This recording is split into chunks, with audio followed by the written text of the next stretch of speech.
Na huyu ndio biharusi wetu mtarajiwa Mona Lisa, mtoto wa Sylvester Buyamba. Hapa anaenda kupanda kwenye helikopta yake aelekee sasa kwa ajili ya kujiandaa kwenda ukumbini.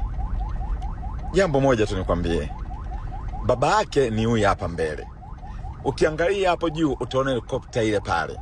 Babake akamwambia, mwanangu, mimi nitabaki kwenye gari, wewe utaenda na helikopta. Mimi nitapanda chini, nitakuwa chini, lakini mwanangu sitakuwa peke yangu. Wewe ukiwa ndani ya helikopta, mimi mwanangu nitasindikizwa na marafiki zangu. Jopo la marafiki zangu watakusindikiza. Marafiki zangu kama unavyoona wenye magari ya kila aina, magari ambayo yamebeba utajiri wa kila aina, watakusindikiza mwanangu. Katuheshimisha katika ndoa. Ni maneno ya mzee Sylvester Buyamba.